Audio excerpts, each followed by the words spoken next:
aí, pessoal, eu sou o Retatrovski, estou aqui para começar o capítulo 4 de Lucas. Pois é, galera. Bom, para quem não está acompanhando, eu estou lendo o livro de Lucas aqui com vocês, perícope a perícope, para a gente poder entender um pouco mais sobre esse Jesus que provoca incômodo, provoca transformações, provoca uma desconstrução de nós mesmos dentro do seu santo evangelho. E essa caminhada, ela faz com que a gente não nos acostumemos com o mundo e tampouco com o nosso comportamento. O Santo Espírito, ele incomoda a gente de dentro para fora, para trazer grandes mudanças para a nossa vida, para o nosso jeito de olhar o mundo, para as atitudes e decisões que nós tomamos. E isso acaba deixando a gente furioso, porque com essa abertura de mente, nós acabamos mudando de uma forma do qual o mundo lá fora não sacia. E acaba por fazer com que esse mundo perca o brilho falso que existe. Assim como eu tenho visto o mundo atualmente. Entretanto, com essas mudanças, tem queimado aqui dentro de mim uma vontade de fazer a diferença lá fora. E fazer a diferença que eu digo não é mudar o mundo, mas mudar um pouquinho de tudo que me rodeia. Meus relacionamentos com a minha família, meus relacionamentos com os meus amigos, a forma como eu tenho me comportado diante das circunstâncias, das tribulações. Eu sempre achei que era uma máscara. Aquelas pessoas que falavam, fica tranquilo, isso vai passar. E eu, com aquela minha ansiedade de querer resolver tudo na hora, achava aquilo bobagem. Aquela pessoa está tranquila porque a vida dela já está feita. Aquela pessoa está tranquila porque ela não está passando por um momento complicado. É muito fácil a gente abraçar as filosofias do mundo, mas estamos sempre sendo tentados. Claro que muitas dessas tentações vêm do diabo, mas tem um Senhor que nos escraviza com muito poder, que é o nosso ego. Está dentro de nós mesmos. E é sobre as tentações do deserto que eu vou conversar com vocês hoje. Bom, esse texto aqui, ele é muito bacana, por quê? Porque nós vamos ver essas tentações com uma ótica diferente. A fome, o monte e os templos.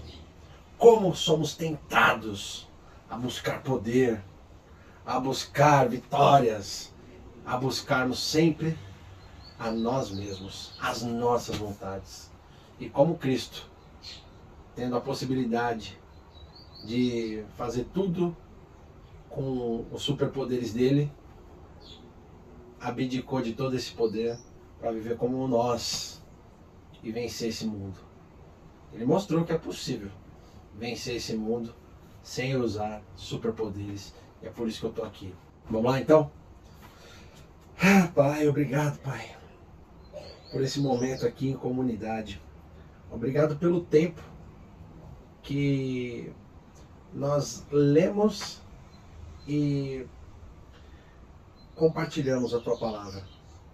Pai, eu sei que tem muitas pessoas que não assistem o vídeo até o final, mas para aquelas que ficam até o final, que elas possam ser edificadas. Pai, eu oro exatamente pelo fato de que muitas dessas pessoas que começam a ver o vídeo e param, elas possam, mesmo assim, se interessar de buscar no seu íntimo. Seja não assistindo o vídeo, seja não indo pelo que compartilhamos por aqui, mas que ele abra a Tua palavra e te conheça com intimidade. Se aproxime, se converta, se entregue a Ti. E que ele tenha, Pai, o entendimento de que a sua servidão é da porta para fora. da porta para dentro é alimento. E que esse alimento cause cada vez mais fome, cada vez mais vontade de te buscar, Senhor. Que o seu Santo Espírito fale por mim. Que não seja o Renato, que não seja as ideias do Renato, mas que seja a tua santa palavra, causando desconforto, causando mudança, causando transformação. É por isso que eu oro, em nome do Senhor Jesus. Amém. As tentações no deserto. Bom, nesse capítulo, Lucas ele tenta passar para o Teófilo um pouquinho daqueles 40 dias que Jesus ficou no deserto e como que ele, com toda a tua fidelidade, com todo o teu amor, com toda a tua sabedoria, venceu toda aquela escassez que acaba nos assolando. Qualquer circunstânciazinha a gente já fica meio maluco. Mas aqui é uma baita de uma lição para entendermos um pouco melhor o que é esperar e descansar em Deus. Aqui nesse momento, Jesus ele só está buscando intimidade, ele só está buscando proximidade. Ele está mostrando algo que lá no Velho Testamento não fizeram. E olha que tiveram a oportunidade de fazer isso junto com Moisés. Mas muitos ficaram pelo caminho. E a verdade é que não se trata só das tentações do demônio. Se trata muito de quebrar a ideia de que somos senhores de nós mesmos. Quando a gente passa a entender isso, com todo esse conteúdo, fica um pouquinho melhor da gente entender um pouco de como que é esse relacionamento com Deus. Lucas, capítulo 4. A tentação de Jesus. Jesus, cheio do Espírito Santo, voltou do Rio Jordão e foi conduzido pelo Espírito no deserto, onde foi tentado pelo diabo durante 40 dias. Não comeu nada durante todo esse tempo e teve fome. Então o diabo lhe disse: Se você é filho de Deus, ordene que esta pedra se transforme em pão. Jesus, porém, respondeu: As Escrituras dizem, uma pessoa não vive só de pão. Então o diabo o levou a um lugar alto e, num momento, lhe mostrou todos os reinos do mundo. Eu lhe darei a glória destes reinos e autoridade sobre eles, pois são meus e posso dá-los a quem eu quiser, disse o diabo. Eu lhe darei tudo se me adorar. Jesus então respondeu: As Escrituras dizem, adore o Senhor seu Deus e sirva somente a Ele. Então o diabo o levou a Jerusalém, até o ponto mais alto do templo, e disse: Se você é o Filho de Deus, salte daqui. Pois as Escrituras dizem, Ele ordenará a seus anjos que o protejam. Eles o sustentarão com as mãos, para que não machuque o pé em alguma pedra.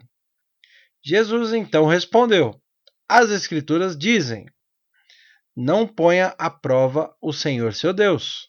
Quando o diabo terminou de tentar Jesus, deixou-o até que surgisse outra oportunidade. Vamos lá, ó. Jesus vai ao deserto após o seu batismo. Mas será que o deserto é apenas uma área onde reina a escassez? Deixamos de viver uma vida com Deus por escolher sermos conhecedores do bem e do mal, por nós mesmos. Com isso, a vida abundante de recursos ilimitados se foi. Ficamos entregues à nossa própria sorte. Todo lugar vazio que não possamos sentir vida, a verdadeira vida. Uma vida sem Deus é sim um verdadeiro deserto. Aqui a gente entende que o quê? Que tudo aquilo que não tem vida, que não tem proximidade, que não tem verdade, que não tem felicidade, está morto, está escasso, tudo falta. O deserto não é apenas um lugar árido com areia e cactos e aqueles negócios lá que voam. Muito extenso, muito maior do que isso. Porque quantas vezes nós adentramos desertos e não sabemos como lidar. Não podemos esquecer que Jesus foi gerado de Maria, uma humana. Foi Deus se fazendo carne e se tornando um humano como nós. O Espírito Santo estava com ele quando ele foi gerado, e isso era a dádiva de Deus. Essa é a linhagem dele, perfeitamente humano e perfeitamente divino. O Espírito Santo que lhe deu a vida fez com que fosse gerado um menino no ventre da mulher, Maria. E agora ele é tão homem quanto Deus. Esse mesmo Espírito o leva ao deserto. Jesus precisava ir para o deserto? É claro que não. Mas mesmo assim ele foi. O mais interessante aqui desse pensamento é entendermos o motivo pelo qual ele foi. Ele não foi porque ele precisava, ele não foi porque ele queria provar nada. Ele foi exatamente buscar intimidade e trazer uma lição muito poderosa, a de que nada nos domina. E o mais interessante disso é que em momento nenhum Jesus ficou reclamando, Jesus trapaceou. Não, ele foi lá buscar intimidade. Ele estava literalmente buscando uma maneira de nos ensinar como nos relacionar com Deus. Ele não estava tentando falar, olha gente, essa é a maneira certa de você buscar. E olha só, se vocês fizerem isso durante os 40 dias, ao final terá o prêmio máximo que vocês vão ganhar. Não. Ele foi exatamente para mostrar para a gente como encarar as tentações desse mundo. Nesse tempo, ele se consagra. Olha só que louco isso. Antes dele ir para o deserto, antes dele se colocar nessa situação de busca, ele primeiro se consagra. Olha só que louco isso. Nesse tempo, ele se consagra, orando e buscando a Deus, pois esse é o verdadeiro sentido da oração e do jejum. Inclusive, o jejum não é uma greve de fome ou abstinência de algo para conquistar coisas ou ganhar as coisas de Deus. Ou pior, fazer com que Ele sinta pena de nós, para nos abençoar com algo. Também não serve para fustigarmos a Deus, para que faça a nossa vontade. Aqui eu já entro numa questão muito poderosa, né? É muito comum, por exemplo, em algumas igrejas, na maioria atualmente, dizerem que a forma de você orar é pedir a Deus alguma coisa. Não que você não possa pedir. A oração, aqui Jesus mostra que o verdadeiro sentido da oração é criar intimidade com Deus. O verdadeiro sentido do jejum é criar intimidade, proximidade com Deus. Aquela conversa onde você coloca tudo em pratos limpos com Deus. Buscar a Deus para ajudar a sair de determinadas situações é legítimo. Não desistam de pedir as coisas a Deus. A questão é que a oração e o jejum, ela é muito mais importante em relação ao relacionamento que você tem com Deus do que necessariamente ficar pedindo coisas que não vão edificar nada à sua vida, que não vão agregar nada à sua vida e o pior de tudo, que vão se perder com o tempo. O relacionamento com Deus é um relacionamento eterno e não algo circunstancial ou momentâneo. Orações não são dispositivos para fazer com que simplesmente sejam feitas as nossas vontades. Nós pensamos que temos controle sobre Deus. Foi por pensamentos assim que hoje vivemos fora do seu reino. Nosso egoísmo ou nosso egocentrismo nos estimularam em comer o fruto proibido. A ganância de querermos ser como Deus, conhecendo o sentido do bem e do mal. Vivemos em estado de pecado. Mas afinal, o que é viver em estado de pecado? O pecado, só o pecado, ele é pontual. É o que acontece quando você mente, rouba, trai, mata. São aqueles que cometemos habitualmente. O que é o estado de pecado? É o estado de vida no qual nos encontramos. Nascemos pecadores, falhos e imperfeitos. A inclinação da nossa carne é para o mal. Nossa natureza é pecaminosa. Não somos pecadores porque passamos a pecar. Nós pecamos porque nascemos pecadores. Não somos pecadores porque nós simplesmente passamos a pecar. Nós somos pecadores porque nós nascemos pecadores. A carne, ela nos inclina a buscar o mal. É muito simples você querer buscar a tua vontade. Hoje em dia, principalmente, a filosofia, o mundo, muita gente vai falar para você, busque os seus sonhos. Muita gente vai falar para você, olha, você tem mesmo que fazer o que você quer. Você tem mesmo que fazer o que você deseja. Você tem mesmo que ignorar o que todo mundo está falando e seguir sua vida, né? Tem muito disso. É a busca por nós mesmos, é a busca por conquistarmos, por buscarmos sempre mais. Só que essa busca está muito longe do que Jesus está explicando para a gente aqui. Por quê? Porque é o que Paulo fala, o bem que eu quero eu não faço, e o mal que eu não quero, eu vivo fazendo. Quando a gente busca só o que nos interessa, quando a gente busca só aquilo que nos importa, nós estamos nos afastando desse relacionamento. É interessante porque muita gente fala assim, não consigo ouvir a voz de Deus. Eu era um desses caras que falava, nunca ouvi a voz de Deus. Mas é algo muito singelo. É uma voz que você escuta, Renato? Não. Mas nas nuances, nas buscas, você acaba tendo esse vislumbre do que Deus está te pedindo. São detalhes, pequenos detalhes, ou às vezes grandes detalhes. Mas eu já escutei a voz de Deus, Renato. Amém. Eu creio que exista sim a possibilidade de escutar essa voz de Deus. Mas como que eu identifico que essa, de fato, é a voz de Deus? Porque muitas vezes as vozes que nós escutamos da nossa cabeça, elas tendem a nos encaminhar a um lugar do qual o que impera são as nossas vontades. Então quer dizer que eu tenho que fazer só a vontade de Deus, Renato? O ideal é que seja, porque as vontades de Deus vão te levar a lugares muito maiores do que o lugar limitado onde você quer chegar. Essa coisa de pecado e estado de pecado. Vai ser comum você tropeçar em um pecado. Isso, a gente não está livre disso. Vai ser comum você mentir, vai ser comum você evitar, vai ser comum você trair, vai ser comum você matar, né? Mas isso daí é um perigo. Claro que é. Mas lutar contra isso é o que realmente faz com que nos aproximemos mais de Deus. A questão está exatamente nisso. Tipo, é muito comum você estar estagnado numa relação lá de 4, 5, 10, 15 anos, seja lá qual for. Às vezes nem tanto tempo assim, às vezes 2, 3 meses, às vezes 15 dias talvez. Enfim, é muito comum você estar estagnado no seu relacionamento e ficar tentado a ir buscar lá fora. Mas a questão maior é você conseguir evitar isso, sabe? Então, tipo, é que eu tô falando de relacionamento, mas vamos lá. É muito comum você querer algo mais do que você tem. É muito comum você ter dinheiro para comprar só uma determinada comida e você querer uma melhor.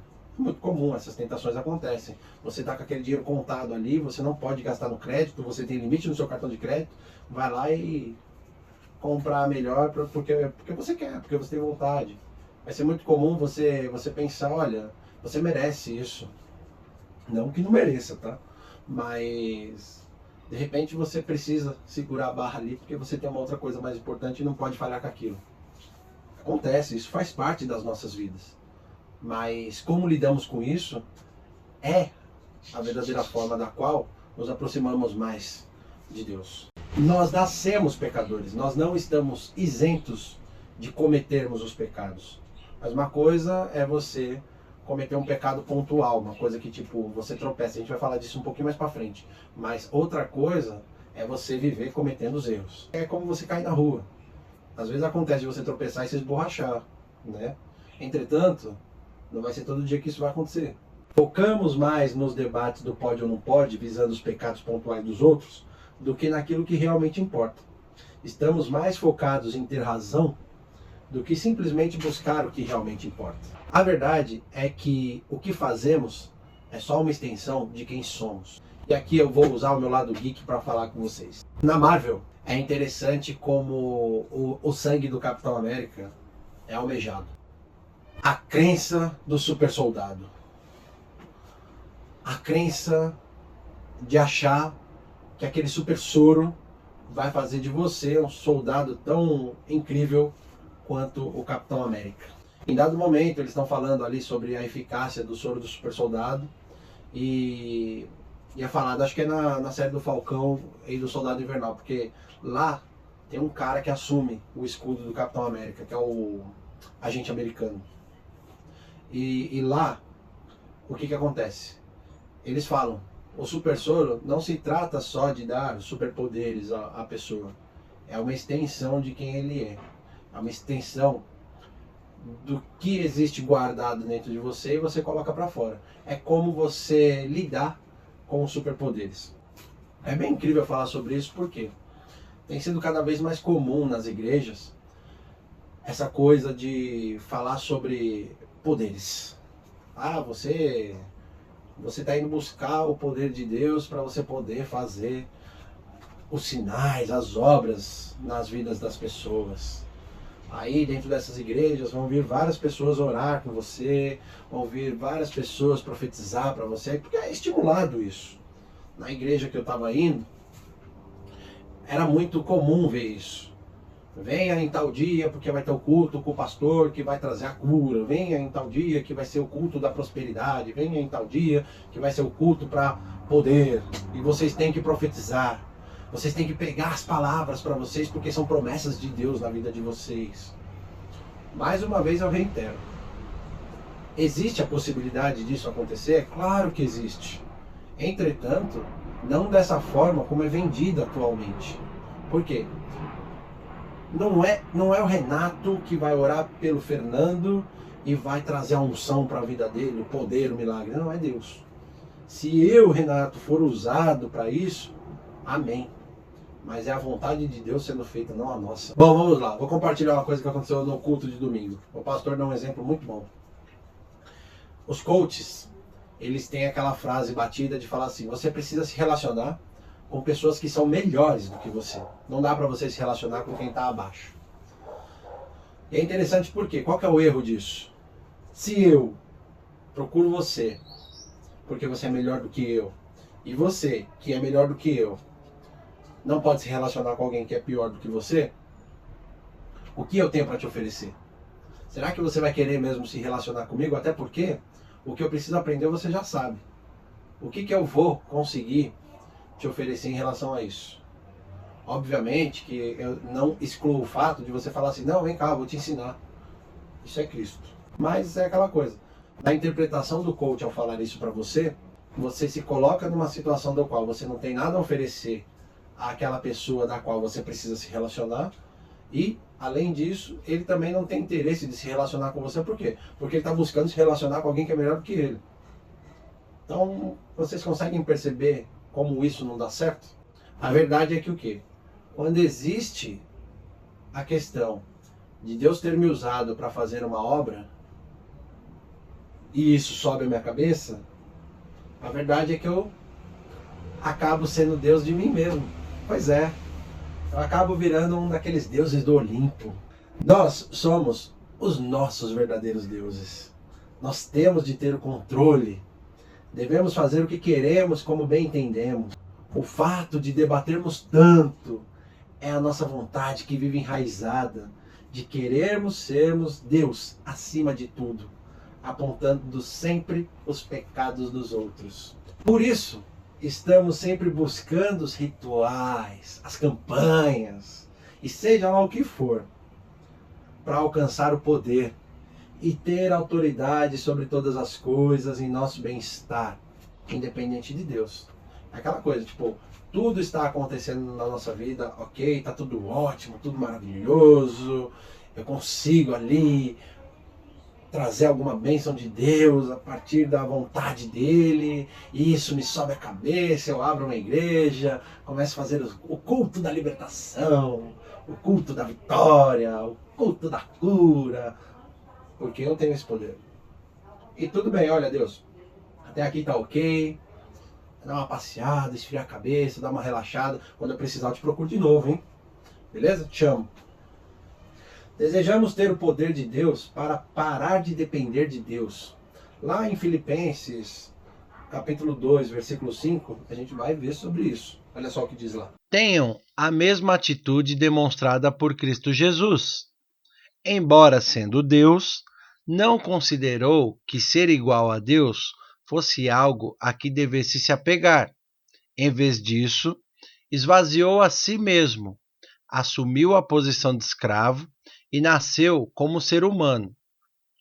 Quando veio em forma humana, humilhou-se e foi obediente até a morte, e morte de cruz. Por isso, Deus o elevou ao lugar de mais alta honra e lhe deu o nome que está acima de todos os nomes, para que, ao nome de Jesus, todo joelho se dobre, nos céus, na terra e debaixo da terra, e toda língua declare que Jesus Cristo é Senhor, para a glória de Deus, o Pai. É interessante ver isso, né? Porque Jesus fez o contrário de tudo isso. Ele era Deus, se fez homem limitado pela carne, assim como eu e você, para obedecer a Deus e se colocar como servo. Em João 13, versículo 5. Depois derramou água numa bacia e começou a lavar os pés de seus discípulos, enxugando-os com a toalha que estava em sua cintura. Nós vemos ali aquele momento em que Jesus já vai ser crucificado, né? É a última ceia. E antes ali da última ceia, ele se prepara para lavar os pés dos discípulos. E é muito louco porque assim, tipo, naquele momento, quando Pedro vê ele com a toalhinha na cintura e a bacia cheia d'água para lavar os pés dos discípulos, o Pedro, não, pera aí, não vai lavar meu pé não. Você é Cristo, deixa que eu lavo. Ele se prepara todo ali para lavar e o Jesus pega e fala: a lição que eu tenho para mostrar para vocês é diferente, Pedro. Calma a emoção aí e só aprende. E o Pedro ainda reluta, tal, enfim. O que ele está tentando mostrar que ser servo é algo muito maior do que buscar poder. Exatamente pelo fato do que? Foi isso que ele veio nos ensinar. Ser servo é algo que é muito maior do que apenas buscar os nossos interesses egoístas. No reino de Deus, é incrível como não funciona da maneira como funciona esse mundo. O menor é o maior. E a gente vem vendo sobre tudo isso desde os capítulos anteriores. Desde João, que estava lá no deserto, longe dos templos, longe da política, longe de tudo, pregando batismo e arrependimento. É interessante que nesse momento, quando Cristo lava os pés dos discípulos, uma coisa fica muito forte. Ser servo de Deus não significa ter autoridade ou poder, e sim abrir mão de tudo isso para fazer aquilo que é a vontade do Pai que está no céu. Volto para o meu lado geek aqui. A Warner, ela fez ali com as séries da CW Crise nas Infinitas Terras. Para quem não conhece, essa é uma história evangélica muito poderosa que envolve o Superman e a Liga da Justiça tentando sobreviver às incursões que acontecem ali no universo DC. Muitos heróis morrem naquele momento, né? E na série da CW, isso ficou muito ruim, obviamente, mas é uma coisa interessante que quando mostra o universo de Smallville, mostra exatamente o que aquele Superman daquela realidade fez. Ele abriu mão dos poderes dele para viver com a família dele, que é a Lois e os filhos, né? E é interessante como o Lex Luthor tenta, né, matar ele com a Kryptonita, só que acaba não funcionando porque ele não tem mais os poderes dele do Superman, né? Então a Kryptonita não faz mais sentido. Enfim, e é muito louco como aqui isso fica enfatizado. O fato de você ver aquele que poderia usar da sua autoridade, do seu poder, genuinamente, abrindo mão de tudo isso para passar essa lição para a gente.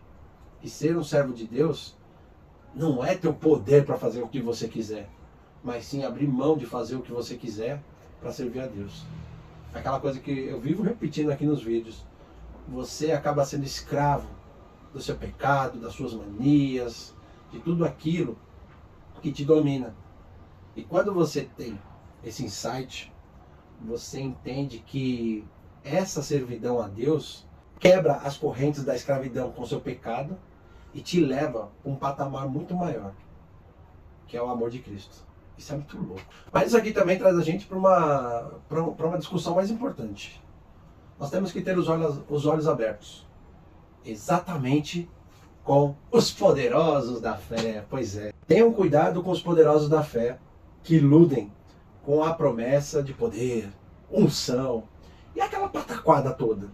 Pois querem fazer com que você acredite que Deus te serve. Olha só que coisa. Olha só o que diz em Deuteronômio.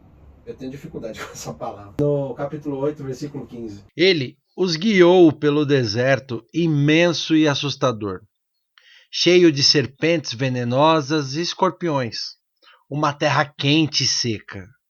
Ele lhes deu água da rocha, sustentou-os no deserto com maná, alimento que seus antepassados não conheciam, para humilhá-los e prová-los para o seu próprio bem.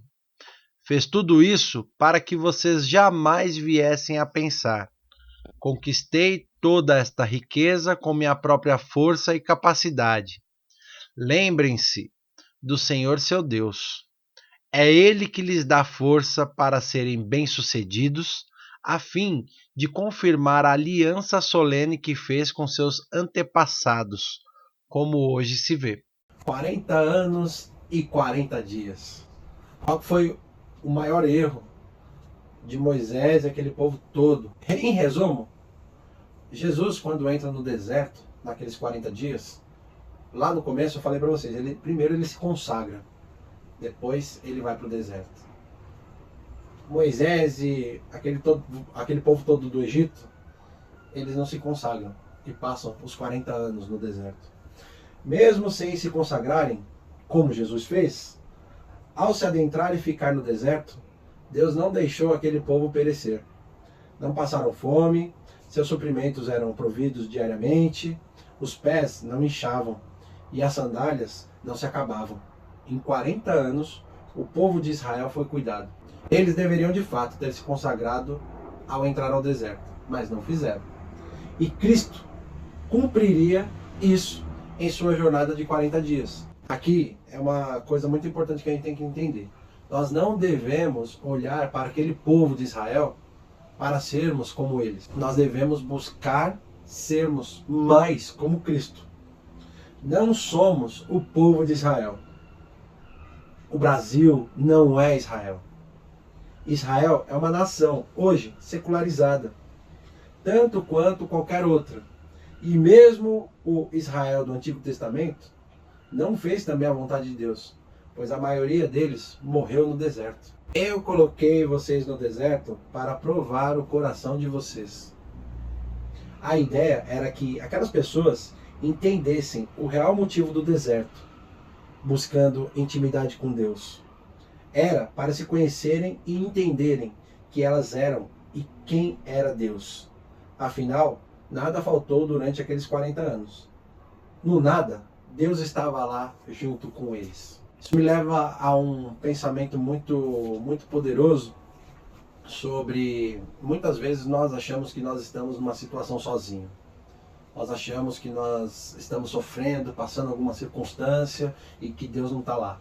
E esse é o perigo de não buscarmos essa proximidade, essa intimidade. O que eu entendi até aqui é que, independente da situação, é bem importante que nos consagremos a se adentrar a uma batalha, a se adentrar a alguma provação, exatamente para conseguir entender o que é a vontade de Deus. É muito comum nesses dias atuais vermos esses questionamentos. Onde está Deus quando isso acontece? Se Deus já sabe o que eu preciso, por que eu devo orar? Sabe? É muito comum as pessoas buscarem as receitas. E é interessante que, assim, muita gente fala de Israel, Israel isso, Israel aquilo. Eu já vi pastores pregando sobre algumas coisas exageradas sobre Israel. Só que, assim, Israel é um país capitalista, e não estou falando de política aqui, mas é uma nação atualmente como qualquer outra. É interessante a gente analisar isso porque existe um exagero em acreditar que Israel ainda é a terra prometida. E a nova Israel, a nova Jerusalém, que é o reino de Cristo, é muito claro que ela desce do céu e não que vai subir. Esse reino, esse mundo aqui que nós vivemos, jaz do maligno. E a gente vai ver isso aqui, nós estamos chegando nas tentações do diabo contra Cristo. Então o que acontece? Tipo, quando a gente para entender essas coisas, é muito importante entender que aquele pessoal que foi para o deserto com Moisés, apesar de terem sido supridos, de não passarem por situações ali que nós não passaríamos talvez em um mês, né? Em 40 anos, Deus não deixou faltar nada. Isso foi a provisão de Deus. Tanto é que a maioria deles não chegou à terra prometida. Inclusive Moisés. Qual que foi o problema de tudo isso? Foi exatamente não se consagrarem ao adentrar o deserto como Jesus. Mas, é aquela coisa.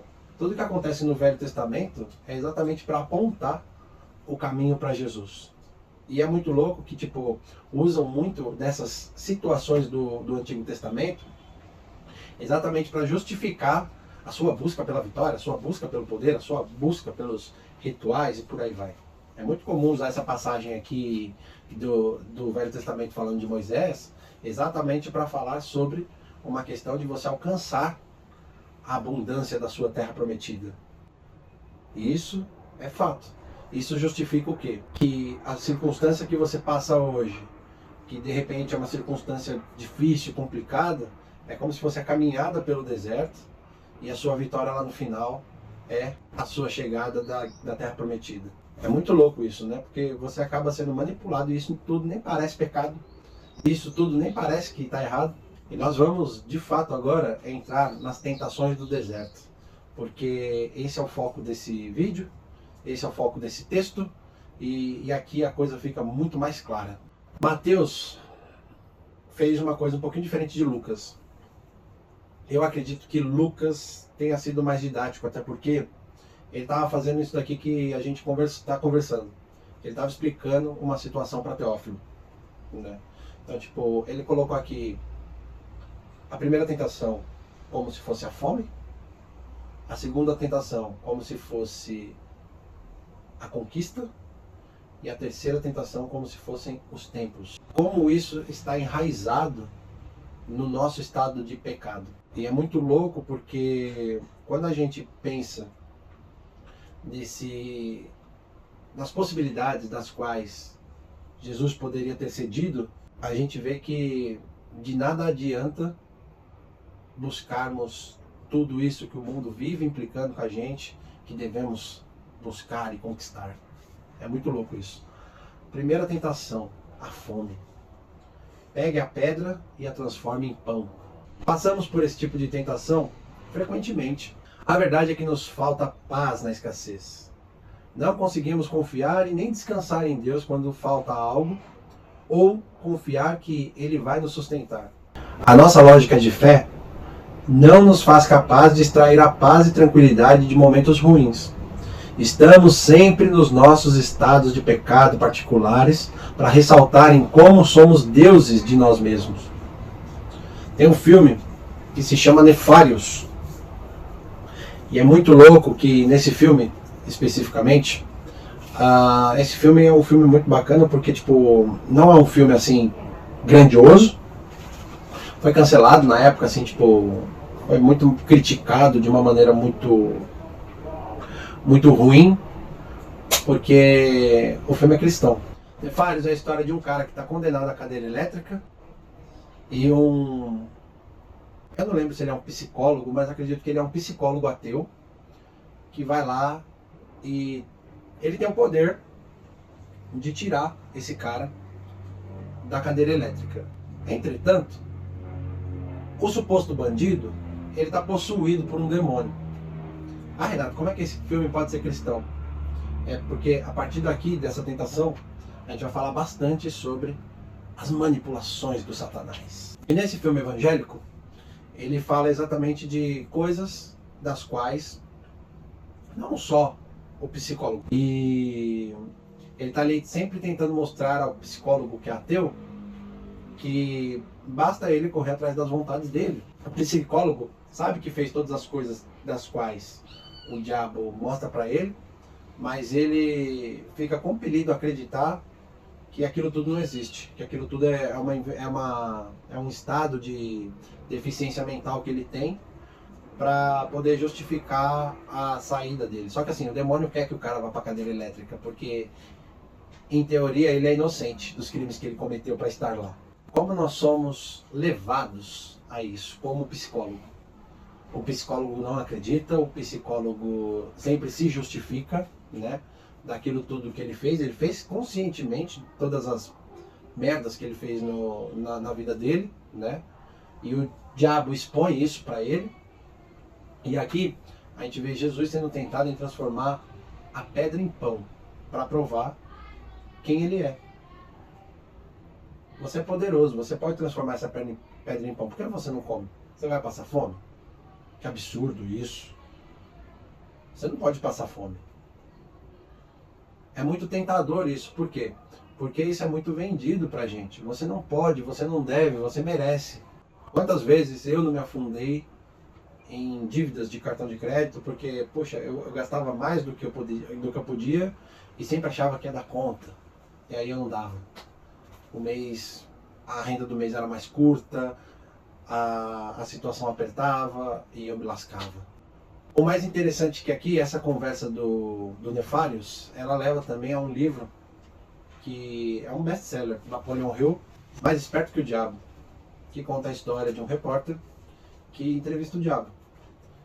A similaridade de um com o outro está exatamente no fato do quê? A todo momento, esse repórter, ele entrevistando o demônio, o demônio instiga ele a entender como que ele age dentro da sociedade. O diabo ele não quer e nem precisa que você reverencie ele, porque você nem precisa fazer a vontade dele. Basta você fazer a sua vontade que você já está rompendo ali seu relacionamento com Deus. Isso é muito importante de vocês entenderem, porque uma das coisas que me pegaram nesse livro do Mais Esperto que o Diabo é exatamente como ele fala que ele usa as crianças, né? Ele não precisa atormentar as crianças para poder fazer devotas que cresçam, né, acreditando nele. Isso já vem pelo intermédio dos pais. Olha só que muito louco. Nós pais, eu falo isso porque acontece isso comigo, nós buscamos ali, quando a criança é pequenininha, a maior referência que eles têm somos nós. São as pessoas ali que estão em volta dele, né? E o que acontece? Nós sempre estamos tentando passar boas coisas para as nossas crianças. Só que algumas boas coisas que nós tentamos passar não é muito saudável para as crianças, né? Então o que acontece? A criança, a partir dessas, entre aspas, boas coisas, elas acabam sendo levadas pelo famoso Maria vai com as outras, né? Por quê? Porque elas acabam pegando referência de todo mundo que se relaciona com elas, principalmente nós como pais. Então nós queremos colocar ali o que nós vivemos na infância, nós queremos fazer com que elas gostem das mesmas coisas que a gente, nós vamos passando diariamente situações das quais a criança vai aprendendo e acaba virando algo distorcido. Exemplo, quando você ensina, por exemplo, a sua criança a gostar das mesmas coisas que você cria uma espécie de idolatria. A criança fica idolatrada por aquilo que você diz que ela é compelida a gostar. Tanto a idolatria como qualquer outra coisa, elas devem ser ali, dissolvidas. Então tem que levar a criança para a igreja e fazer com que ela siga o caminho de Cristo? É interessante que você pense assim, mas não de uma maneira forçada. Mas dentro dessa ótica, eu imagino que é melhor você ver a sua criança aprendendo sobre Cristo do que você impondo para ela que ela tem que gostar de Cristo. Porque o que vai acontecer? Naquele momento mais rebelde da adolescência dela, ela vai entender que você forçou isso. E isso é extremamente perigoso. A cristandade, a devoção, ela tem que ser uma descoberta. Ela tem que ser, como é que fala, algo que não vamos para Cristo porque somos obrigados, até porque não é obrigação de ninguém seguir a Cristo. Mas a descoberta de Cristo é exatamente a surpresa de entender que essas transformações, essas mudanças melhoram as nossas condições de vida. Não condições materiais ou financeiras, condições de comportamento, condições de escolha, condições de valores, condições de uma série de coisas que estão ligadas ao reino de Cristo, a servidão a Deus.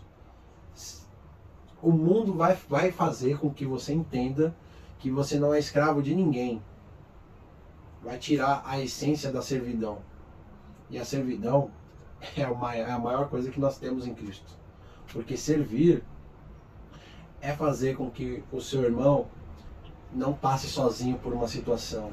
Servir é fazer você entender que a tua irmã tem ajuda, tem apoio. Servidão é você abrir mão daquilo que você quer para poder fazer algo por alguém que não tem. Vocês entendem o tamanho disso? É muito maior do que nosso próprio umbigo. Olha só que interessante isso daqui.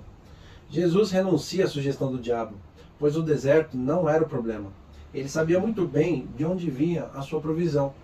A verdade é que estamos cada vez mais focados a ceder a essas tentações, só pelo simples fato de dizermos sobre o que nos foi feito e nos gloriarmos dessas bênçãos, centralizando elas a nós e não a Deus.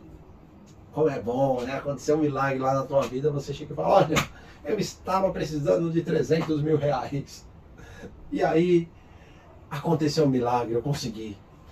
Veio um cara de não sei aonde, o banco me liberou crédito e não sei o que lá. Eu consegui. Não que não sejam verdadeiros ou tudo mais, mas é muito comum você ver isso acontecer em testemunhos. Ah, porque eu consegui, porque eu consegui. Não, não foi você que conseguiu, foi Deus que fez para você. Você está centralizando tudo a você quando não se trata de você. A bênção lhe foi dada, não foi você que fez a bênção acontecer. E é muito louco por quê? Porque nós caímos nessas armadilhas. Lembra que a gente falou lá atrás sobre o governo dizer que entende que você merece? Nós caímos nessa armadilha, dia a dia. Tem muitas coisas que buscamos e muitas delas não são a vontade de Deus, mas sim um plano satânico, ou até nosso mesmo, para que seja feita a nossa vontade. É interessante como é estimulado a busca pelos seus sonhos. Vá lá e busque. Vá lá e alcance a vitória do seu projeto. Não é? É tentador. É tentador quando você escuta, olha, venha trabalhar na minha empresa, porque aqui você vai poder desenvolver o que você quiser. Olha, é tentador saber que você vai fechar um negócio e aquele negócio vai te trazer uma provisão para 3, 4 meses de vida. É muito louco isso, né? Só que assim, nem sempre aquilo tem direção de Deus. Nem sempre é daquilo que você precisa. Por quê? Porque muitas vezes em situações menores, você não consegue descansar sobre a provisão de Deus. É complicado. Eu passei por uma situação há alguns anos atrás, não muitos, que eu vendia brigadeiro na rua, né? Qual que era o meu foco? Pagar as minhas dívidas. Qual que era o meu foco? Não deixar faltar pensão para minha filha. E o que acontece? Em algumas oportunidades, eu fui dormir sem comer.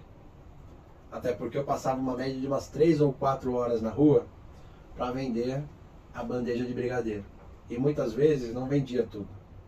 E aquele dinheiro que eu precisava para suprir as dívidas que eu tinha naquela época, às vezes eu não conseguia. E era complicado, é complicado você ir dormir sabendo que você está devendo, pelo menos para mim é. Né? E principalmente não se trata só de, estou devendo para o banco, não. Isso daí eu não me preocupo muito, não. Mas quando eu sei que eu estou devendo para um irmão, é complicado, porque eu não quero falhar. O mais difícil é você saber que você está correndo atrás do rabo. Porque você não está descansando no que Deus tem para você. Renato, então quer dizer que eu sento e espero acontecer? Claro que não. Deus abre portas. Muitas vezes os brigadeiros me salvaram de muitas coisas, né? Mas eu não estou aqui para espalhar virtuosismo. Eu estou exatamente falando de uma questão da qual os brigadeiros foram a minha forma de buscar isso, mas eu estava fazendo uma coisa que de fato eu não gostava. Eu gosto de fazer brigadeiro para a gente comer aqui, trocar uma ideia, saborear, né? Não necessariamente para trabalhar. E o que acontece? Eu acho que Deus trabalha exatamente nessas coisas. Teve essa questão do brigadeiro e teve também a questão do carro. Trabalhei com entregas de aplicativo. Na época era Rappi, Shopee não. Rappi, iFood, Corner Shop, essas coisas assim. E exatamente nessa angústia de correr atrás do próprio rabo, eu perdi meu carro. Difícil passar por esse tipo de circunstância, porque é aquela coisa, você não está descansando em Deus, você não está esperando a provisão de Deus. Você está exatamente buscando fazer a sua própria vontade. Esse que é o problema. Hoje, com tudo isso que eu tenho aprendido aqui, tem sido mais tranquilo descansar em Deus. E o grande fato está em quê? Em entender que as coisas não acontecem de fato no tempo que nós queremos. Às vezes elas demoram um pouco mais e às vezes um pouco menos. A questão maior é o quanto que você está disposto a passar por esses 40 dias. O quanto você está disposto a buscar esse relacionamento. E aí, nós vamos para a segunda tentação. Aqui eu já começo a me encaminhar para o final. Segunda tentação, o monte. Antes de começar a falar dessa segunda tentação, na hora que eu estava estudando sobre isso, me veio Vertigo, daquela banda evangélica de rock and roll muito famosa, o U2, né? Lá naquela época que eles lançaram o álbum How to Dismantle an Atomic Bomb, Vertigo explodiu no mundo, né? E a história dessa música é exatamente o Bono falando dessa parte dos 40 dias de tentações no deserto. E tem uma frase muito poderosa ali no final já quase no final da música, que é all this can be yours, né? Tudo isso pode ser seu. Então o que acontece? Tipo, é muito tentador isso. Naquela época, principalmente para os judeus, né? Eles estavam esperando um rei que fosse dominar o mundo inteiro e todos os reinos seriam submissos a esse reino, né? Era o reino poderoso, era o reino que todos nós almejamos, um reino terreno, né? E a decepção deles entenderam que Jesus vinha com um reino que fugia dessa ótica foi exatamente o que fez com que os judeus caíssem na descrença de Jesus. E é muito louco porque aqui em Vertigo eu trouxe um pouquinho em português aqui para vocês poderem entender o tamanho da essência da música. Eu não peguei a letra inteira, mas o que eu peguei aqui é exatamente para contextualizar um pouco do que eu vou falar sobre o monte. As luzes se apagam, está escuro, a selva é sua cabeça, não pode mandar no seu coração. O desejo é mais forte que a razão, seus olhos estão abertos, e mesmo que sua alma não possa ser comprada, a sua mente pode se perder. Tudo isso pode ser seu, só me dê o que eu quero e ninguém se machuca. Posso sentir o seu amor me ensinando. O seu amor está me ensinando como me ajoelhar.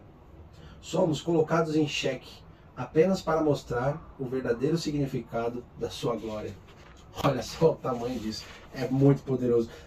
Tem músicas evangélicas que não trazem uma clareza tão grande do evangelho como essa visão do Bono. Por quê? Exatamente pelo foco não estar enfatizando a verdadeira glória. A submissão a Deus, as circunstâncias que nós passamos, os desertos dos quais adentramos, ele se trata exatamente de mostrar essa glória a Deus. Estou assistindo uma série evangélica com a minha namorada que chama Pro Bono, uma série de advogados, né? É um dorama coreano, mas enfim. E em uma determinada causa, foi a que nós vimos ontem, um garoto quer punir a Deus porque ele nasceu paraplégico, né? Aí ele vai, coloca Deus no tribunal. Só que assim, como não dá para você processar Deus, eles processam o hospital que não deu assistência médica à mãe dele. A graça está exatamente no final desse julgamento. Esse pro bono é como se você procurasse a defensoria pública para poder ter assistência de advocacia gratuita, né? Parece que na Coreia existem esses escritórios de grande renome que tem esse setor pro bono, né? E é interessante que durante as investigações e tudo mais, tem um plot twist muito grande mostrando a graça de Deus no final do episódio, que se trata exatamente da situação da qual a mãe e o garoto passaram a vida inteira se lascando, exatamente pelo fato do garoto ser paraplégico. O interessante é que no final desse episódio tem algo que é muito poderoso ali, que é o fato de... Não é só o fato de você se compadecer com a situação do próximo, mas o garoto é inteligente. E a limitação dele ser paraplégico não reduz o tamanho da inteligência e do conhecimento que ele tem. Então é muito legal isso. E em um determinado momento, o acusado, ele pergunta para o garoto: você acredita em milagres?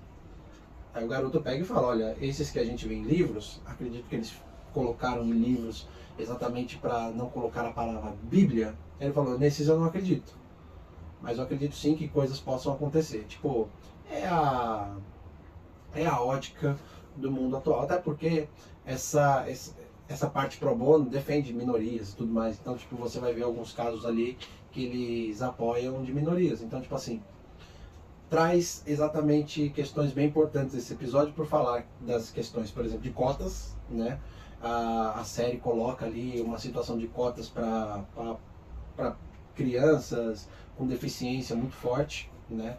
É de fato um episódio muito marcante e ao mesmo tempo coloca também a situação da graça de Deus na vida do garoto e da mãe dele. Eu não vou contar aqui para não estender muito o vídeo, até porque já está bem longo, mas é muito bacana de vocês assistirem essa série. Ai, Renato, você assiste essas coisas do mundo? Claro, é edificante. Até porque é muito importante entendermos as nuances que tem dentro dessas coisas. Tem coisas, entre aspas, do mundo que falam mais com a gente do que as coisas evangélicas que tentam colocar pra gente goela abaixo, né? Uma das coisas mais importantes que a gente tem visto atualmente é exatamente o fato da bancada evangélica. Pois é, a gente vai falar disso aqui no monte. Olha só que louco. Tudo isso pode ser seu. Imagina, eu não vou nem falar para você imaginar, mas se fosse você nesse monte, você tinha cedido. Eu falo isso porque é muito difícil a gente conseguir resistir a certas tentações. E não sou eu que estou falando, ele sabe.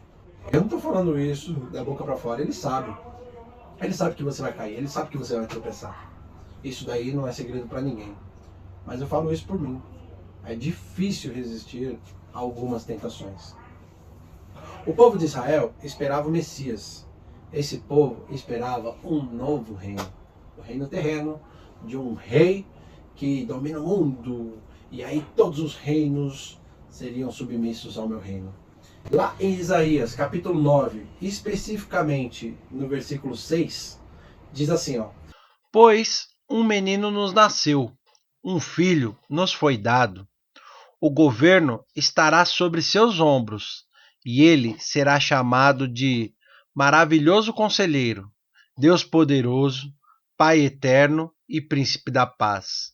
Seu governo e sua paz jamais terão fim. Reinará com imparcialidade e justiça no trono de Davi, para todo sempre. O zelo do Senhor dos Exércitos fará que isso aconteça. Sobre seus ombros estava o novo reino, e esse reino era eterno. Só que assim, os judeus e os israelitas, eles não entenderam isso na ótica de Cristo. Aquele povo acreditava que Israel seria a maior nação do mundo e subjugaria as outras, meros mortais.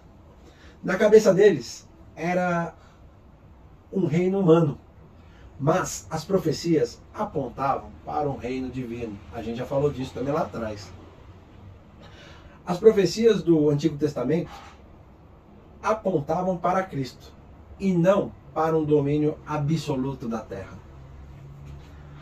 A preocupação dos romanos era política, até porque eles já tinham César. É interessante que lá em The Chosen, eu não lembro se isso tem na Bíblia, até porque eu nunca vi falar sobre isso. Quando Jesus começa a ganhar uma certa fama, o pretor daquela região que Jesus habita, né, ele chama Jesus para conversar, para saber qual que é a intenção dele, reunindo aquelas pessoas e falando de um novo reino, né? E Jesus fala, olha, não tem interesse nenhum em dominar Roma, nem nada do tipo. Eu estou falando de um reino que não é daqui, né? É interessante que ele fala que ele não tem nenhuma ganância por política e tampouco em qualquer outra coisa. A preocupação para os judeus era religiosa e política. Eles não queriam acreditar, eles não podiam acreditar que seria algo transcendental. Eles almejavam o poder terreno. O pior é que nem parece pecado, ou até mesmo algum tipo de tentação. Lá em Lucas 4:6. Eu lhe darei a glória destes reinos e autoridade sobre eles, pois são meus e posso dá-los a quem eu quiser. Disse o diabo: eu lhe darei tudo se me adorar. Jesus respondeu: as Escrituras dizem: adore o Senhor seu Deus e sirva somente a Ele. É o que o Bono falava, tudo isso pode ser seu. Era uma tentação poderosa a de ter o poder sobre esse mundo e qualquer que fosse a terra. Talvez se Jesus estivesse rodeado daquelas pessoas nesse momento, haveria uma catarse, pedindo para que ele aceitasse a proposta do diabo. Afinal, era isso o que eles esperavam. E ainda tentariam fazer Jesus acreditar que ele era o Messias por essa devoção, e não por quem ele era realmente. Nem parece tentação, e muito menos pecado, olhando por essa ótica, pois já estaria profetizado até. O reino de Cristo não era terreno e tampouco político, ou submisso a qualquer que seja a autoridade de alguém. Isso não era a promessa de Deus, mas essa é a tentação dos religiosos de hoje. Não só aqui do Brasil, mas ao redor do mundo inteiro. Eles vão usar aquelas frases assim: a igreja está ocupando o seu espaço. Deus vai colocar o ungido no poder. Seremos o maior país evangélico do mundo. Se preparem que é ano de eleição e nesse ano nós vamos ter nos púlpitos muitos políticos tentando fazer com que acreditemos que o melhor é termos evangélicos nas bancadas da Câmara. Olha só que poderoso isso. O evangelho não é para ser colocado goela abaixo. Essa fé, essa devoção, ela vem do Espírito Santo.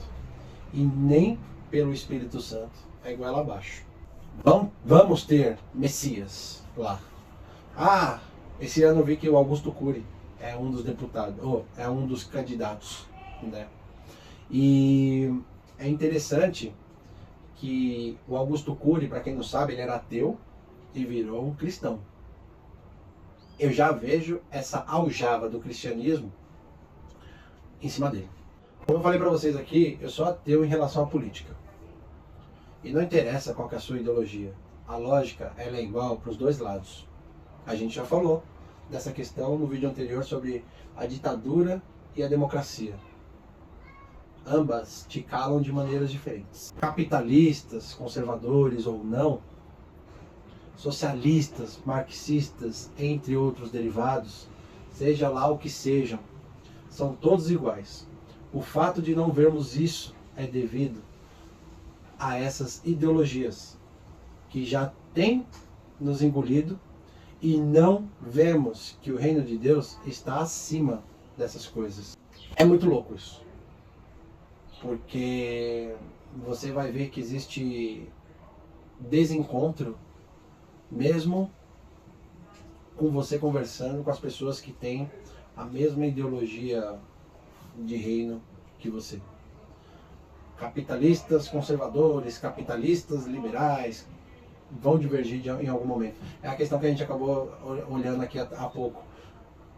O debate não está em unificar, está em quem tem razão ou não.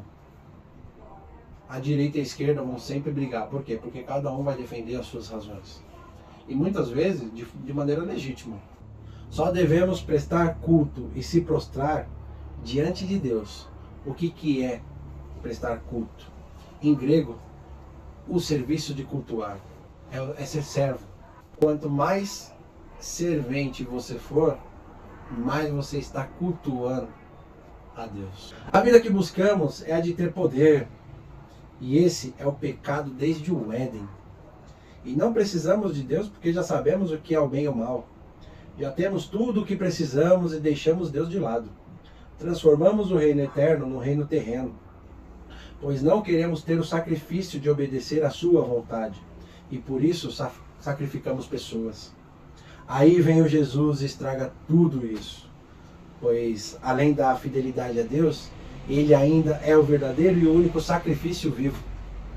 Ele não cai na tentação de um mísero reino humano. Quantas pessoas se matam por causa de governos humanos? Na ótica humana, não estamos preparados para sermos sacrifícios vivos. Esse sistema mundano é doentio. Dizer que crê nesse reino é loucura, idiotice. Somos verdadeiros trouxas. Pois é, você que se coloca como um cristão, que fala para a pessoa no desespero descansar em Deus, que fala para a pessoa que ela será provida, que fala para a pessoa que mesmo se lascando, ela deve continuar tendo fé.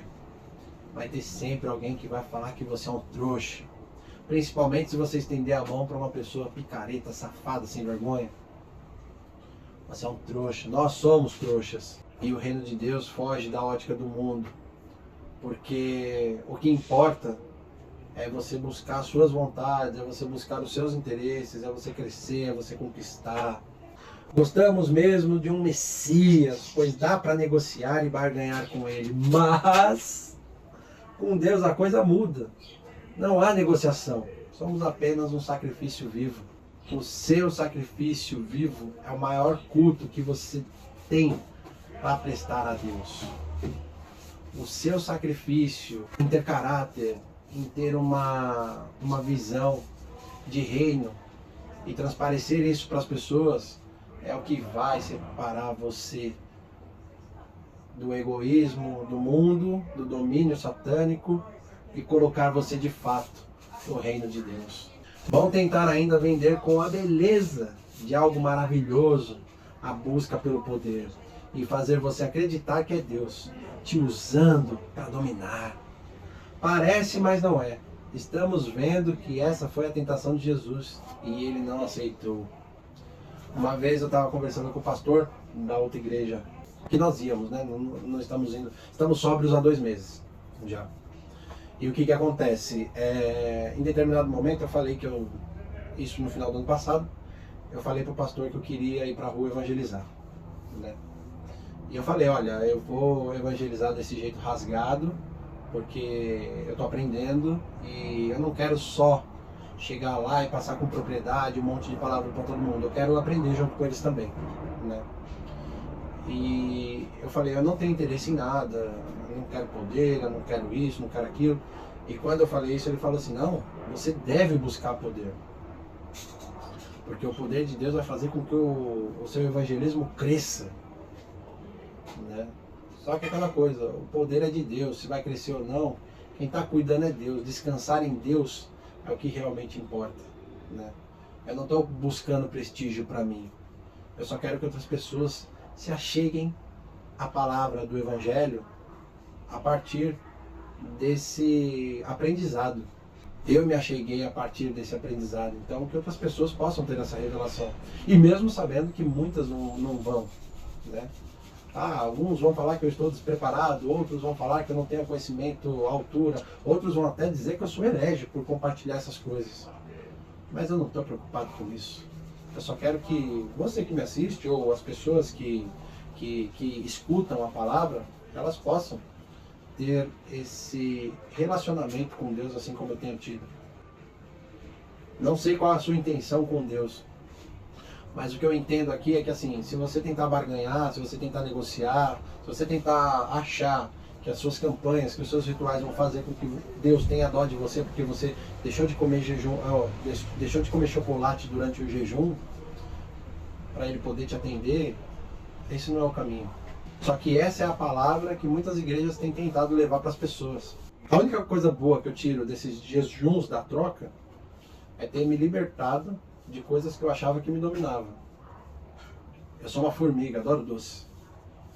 Quando eu fiz jejum de doce, eu aprendi de gostar de coisas que eu não gostava, e também eu entendi que o meu vício em doce não me dominava.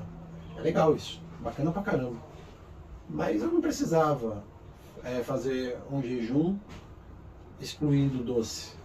Na verdade, o que eu precisava e que eu não fiz era buscar relacionamento com Deus. E isso eu aprendi agora. E eu me arrependi muito de todos os jejuns que eu fiz antes de ter aprendido isso. É muito louco, né? Vamos colocar que eu estou desintoxicando desde setembro do ano passado. E isso tem feito e causado mudanças poderosas em mim. Então você já faz os milagres, você já consegue fazer sinais e tudo mais? É claro que não, eu nem estou buscando isso. Mas é claro que se essa palavra aqui edifica você que está me vendo, amém. É o trabalho de Deus na sua vida. Terceira e última tentação, o abismo. Porque aos seus anjos ele dará ordens a seu respeito, para que guardem você. Olha só como ele é ardiloso, esse Satanás. Ele é danadinho, pois é. Ele usou um salmo. Salmos 91, especificamente o versículo 11, que diz assim: Pois ele ordenará a seus anjos que o protejam aonde quer que você vá. E ele usa só metade do salmo. E é interessante como eles usam isso nas igrejas atualmente. Eles pegam um pedaço, eles fazem um recorte, montam ali da maneira como eles têm que passar a palavra e vão lá e fazem você continuar acreditando nas campanhas. É mais fácil você acreditar em campanhas, nos rituais, do que necessariamente ser devoto a Deus, ser um servo de Deus. O diabo tenta com a palavra, mas o detalhe é que fica pela metade. E isso é muito comum em pregações recortadas. E Jesus cita Deuteronômio, mais especificamente o capítulo 6 e o versículo 16. Mas eu vou ler um pouquinho mais do que isso. Não ponham à prova o Senhor seu Deus, como fizeram quando se queixaram em Massá. Obedeçam cuidadosamente aos mandamentos do Senhor seu Deus, bem como a todos os preceitos e decretos que ele lhes ordenou. Não ponham à prova o Senhor seu Deus, como fizeram em Massá. O poder da oração no jejum. Em tudo há poder. Campanhas, rituais, louvores. É o show do poder. E isso só serve para se autoafirmarem poderosos através dessas coisas. Se fizermos tudo do jeito certo, Deus vira nosso garçom pessoal e vai fazendo tudo que eu quero. E acabam fazendo da fé e da crença uma lista de receitas e ingredientes para conseguirmos o que queremos. Olha só que coisa boa, né? É tão bom você ir lá na igreja, crentão, profetizar pro teu irmão, abraça teu irmão aí do seu lado, repete isso aqui, porque isso aqui vai te trazer poder, vai te trazer unção. Louve, cante a plenos pulmões, porque Deus vai ouvir. Uma coisa que me incomoda muito é quando alguém vem orar para você e fica gritando na tua orelha. O grito não vai fazer a sua oração ser mais poderosa. Isso se aplica a todas as outras coisas aqui. É mais fácil você acreditar na campanha, nos rituais, nas receitas, do que se dedicar a Deus. E o pior é que isso tem virado uma espécie de catarse viral, porque as pessoas estão indo para a igreja com esse foco. E se você fizer errado, a culpa é sua. Você não tem fé, você não foi crente o suficiente, você não fez a campanha do jeito certo, você falhou quando você esqueceu de comer, esqueceu que você estava em jejum e comeu o doce lá que você não podia. Se eu quero um Deus para me dar o que eu quero, eu sou Deus. Fim, acabou. Amém. Tchau para todos, até mais.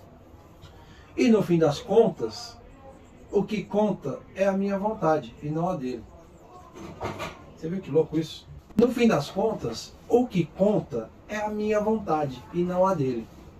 Só que esse Jesus é danadinho. Já sabendo de todas essas coisas, ele nos ensina a orar. E quando a gente ora o Pai Nosso, tem uma coisa que é muito enfática, é muito importante que nós saibamos. Seja feita não a minha, mas a sua vontade. Não é a minha vontade que impera, é a vontade de Deus. O Evangelho é morte. É a morte para essa vida terrena. É a morte para essa vida morta. E o convite de Jesus é claro. Negue a si mesmo. Jogue tudo fora. Ah, mas eu conquistei isso, eu fiz aquilo, eu tô com esse projetinho aqui muito bom. Não dá para me deixar para trás, Jesus. Posso levar? Claro, traz aí. Um latão de lixo ali, pode deixar tudo lá. É para você largar tudo e me seguir. Eu sou o Senhor e vocês são meus servos. É isso que Ele quer. Ele só quer que você acredite e faça o serviço dele aqui na terra. Mas pra gente, isso é um absurdo. Pois queremos e merecemos ter o controle da situação. O pecado de saber o que é o bem e o que é o mal. Queremos holofote, queremos mostrar as provas. Somos os fazedores do impossível.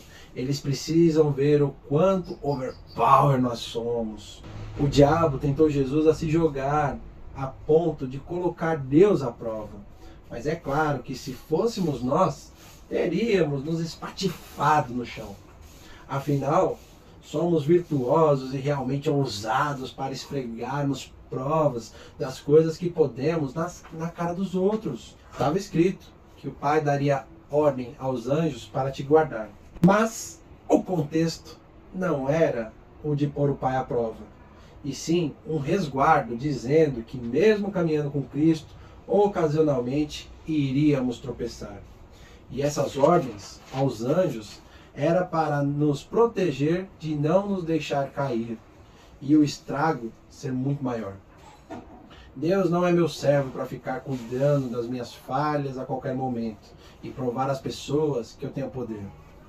Com Deus não dá para negociar, mas sempre haverá um ungido, um líder espiritual e religioso pronto para apontar uma direção de crendice, ou alguma campanha, ou algum mapa da mina, para alcançarmos as chaves dos poderes de Deus.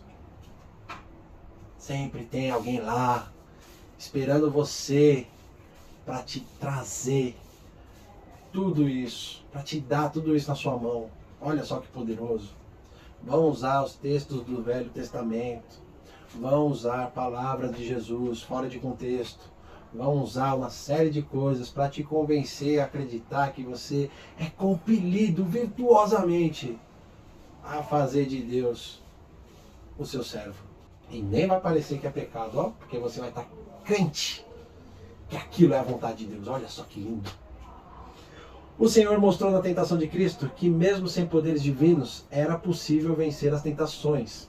Afinal, se fosse para mostrar poder, ele não precisava sair de onde estava, pois no Antigo Testamento os sinais não deixaram de acontecer por causa disso. Vocês entendem que loucura isso aqui? Mesmo sem Jesus, as palavras de Deus ainda foram profetizadas e aconteceram. E tudo isso para apontar para esse Jesus que viria após todo aquele momento. Ele venceu Satanás como um ser humano, mostrando que isso é possível, sem poder. Jesus foi testado o tempo todo. tentado pelo diabo até a cruz, e mesmo assim não foi derrotado. Quando o diabo pensou que venceu, aí veio esse Jesus e plim, ressuscitou. Olha só que coisa. Essa foi a maior derrota do diabo, porque quando ele achava que estava tudo indo de acordo com os planos dele, veio o plot twist e mostra que Jesus vai muito além daquilo que ele esperava. Jesus vai muito além daquilo que nós esperamos. Por que queremos tanto poder? Essa é a questão. Para fazer o que queremos, a hora que queremos, da maneira como bem entendemos. Pois não gostamos de depender de Deus. E essa é a verdade fatídica, crucial dessa passagem.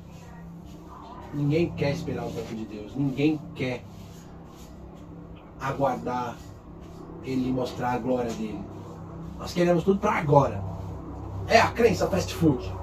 Eu vou lá no meu celular, peço pelo aplicativo e chega para mim em no máximo 40 minutos.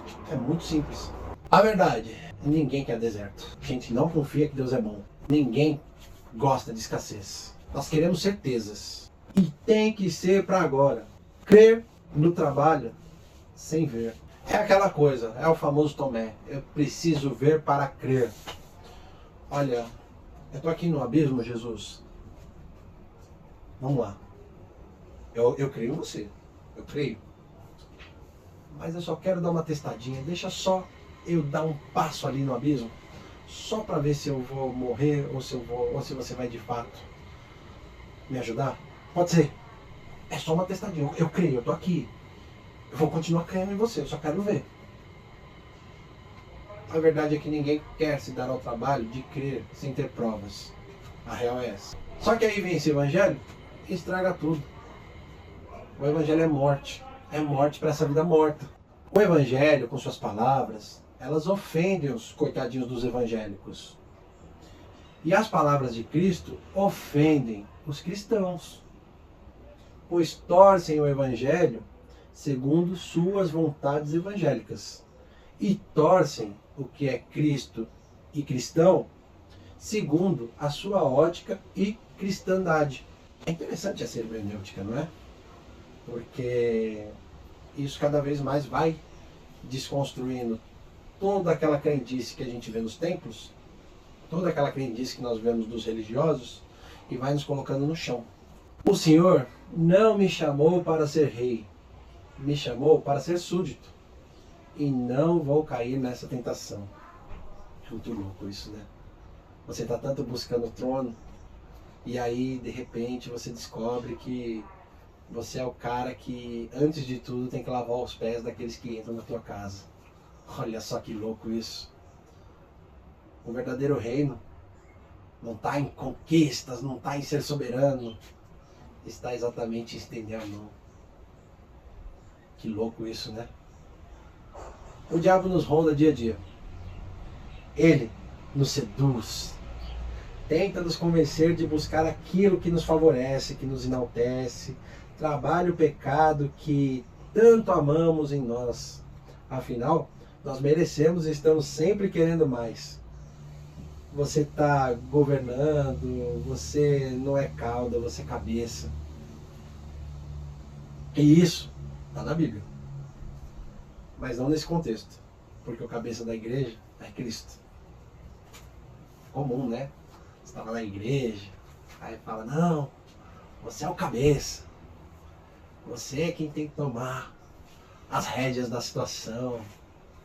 Você é quem tem que governar a tua casa. Tentador, né? E dia a dia, isso vai ficando mais nítido na forma como você vive. É louco isso, né? Porque cada vez mais você vai buscando governar. Você precisa ser o líder da sua equipe. Você precisa ser o líder do seu ministério de louvor. Você precisa ser o líder na sua comunidade. Você precisa ser o líder na Câmara Municipal. Você precisa ser o líder no seu estado. Você precisa ser o líder no governo do seu país. E cada vez mais isso vai fomentando mais ganância dentro da gente. E cada vez mais nós vamos nos afastando da devoção que devemos a Deus. Cada vez mais nós vamos nos afastando desse evangelho que Cristo vem mostrando pra gente. O que eu tenho para vocês aqui é exatamente o fato de como é difícil resistirmos a essas tentações. Entretanto, quando nós conseguimos resistir a essas tentações, nós vamos vendo que cada vez mais estamos sendo servos daquele rei que vai muito além dos reis que a terra pode nos oferecer, que vai muito além dos líderes que essa terra pode nos apresentar. Ele é um rei divino. Ele nos mostra como nos libertamos dessa escravidão e como de fato agregamos a esse reino divino que ele veio propor. Não fique angustiado por aquilo que é deserto na sua vida. Resista. As circunstâncias elas vão acontecer. Você vai ficar apavorado com aquilo que a tua vida vai te desafiar. Mas saiba que por trás de todo esse medo, por trás de toda essa ansiedade, que por trás de tudo isso, tem alguém cuidando. Encare o deserto como um jejum. Cada vez mais, cada vez que apertar, cada vez que ficar mais difícil, busque relacionamento, busque intimidade, busque o que realmente importa. O Espírito Santo está aí dentro de você queimando para te ensinar a escutar a voz de Deus. Talvez não seja uma voz que fale no seu ouvido, aquela voz gregoriana, maravilhosa. Talvez seja apenas palavras escritas em um livro. Talvez seja apenas palavras ditas dentro de uma conversa ocasional que você tem com alguém. Mas ele está lá junto com você. Ele está passando por tudo isso com você. Ele está caminhando junto com você. Ele está ali, ó. Me segue. Ah, mas eu não posso largar o meu PlayStation 5. Ah, mas eu não posso largar a minha mansão. Ah, mas eu não posso largar tudo que eu conquistei. Pode. Isso não vai te faltar. Você tem fé para acreditar nisso? Eu confesso para vocês que eu fraquejo. Mas quando eu vejo minha vida atual, eu falo uau. Porque eu olhava para muita coisa que eu acreditava que eu precisava, que eu merecia, e hoje elas não fazem sentido nenhum. Hoje o que faz sentido para mim é ver minha filha eufórica quando me vê. Hoje o que faz sentido para mim é ter um relacionamento do qual ela fica em paz do meu lado. Hoje o que faz sentido para mim é saber que tá vindo um monte de desafio grande para mim. Eu não faço ideia de como eu vou passar por isso, mas eu creio que eu vou passar. E virão outros. E eu quero estar disposto a continuar fazendo tudo isso. Uma última coisa aqui, só para terminar esse raciocínio. Eu preciso fazer um monte de coisa. Trabalho atrasado, tenho outras responsabilidades. Mas ainda assim, eu estou aqui me dedicando a fazer esses vídeos que não me trazem absolutamente nenhum retorno financeiro, para poder dividir com vocês esse evangelho. Busquemos primeiro as coisas de Deus. O restante, com certeza, tem uma solução. Talvez não seja para agora, talvez não seja da forma como você está esperando, mas com certeza tem uma solução. Você tem fé para acreditar nisso? Creia. Pai, obrigado, Pai, por esse compartilhar, obrigado pela honestidade que existe dentro dessas palavras. Pai, obrigado pela felicidade que tem feito com que as conversas tragam esses pensamentos, esses insights, essas revelações. Senhor, eu oro para que cada pessoa que assistiu esse vídeo até aqui possa conseguir buscar mais relacionamentos com você. Que consigam se libertar das trocas, dos pedidos sem sentido, das buscas que não vão fazer eles chegarem a nada, mas que dentro de tudo isso, dentro dessa bagagem toda, eles consigam deixar essa mala para trás e seguir só você. O amor é a única bagagem que a gente não pode deixar para trás. E que esse amor, Senhor, seja em Ti, para Ti, por Ti. Pai, que aprendamos a resistir a essas tentações. Sempre haverá uma e outra e outra. O Senhor resistiu até a sua cruz. Que consigamos resistir até o leito da nossa morte. E que possamos ter o verdadeiro plot twist disso tudo, que é o fato de, após morrermos, nos encontrarmos contigo. Pai, eu oro para que a vida de cada uma dessas pessoas que estão assistindo tudo isso, que elas possam ser edificadas. Talvez com algum milagre, com alguma bênção, com alguma vitória. Mas sempre entendendo que o Senhor é o verdadeiro provisor de tudo. É o Senhor que cuida, é o Senhor que acalanta, é o Senhor que abraça, é o Senhor que resgata. Pai, que a brisa que bate no rosto de cada um seja a tua mão estendida, dizendo: me segue, larga tudo e me segue, larga tudo e me escolhe, larga tudo e creia que eu sou contigo acima de todas as coisas. Pai, eu oro para que de fato esse vídeo chegue a outras pessoas, mas acima de tudo, que cada pessoa que se aventure a entrar na Odisseia, que assistir cada um desses vídeos, elas possam sentir leveza, carinho e amor, assim como o Senhor nos passa na tua palavra. É isso que eu oro, em nome do Senhor Jesus. Amém. Um abraço a todos vocês, fiquem com Deus e até a próxima pessoa.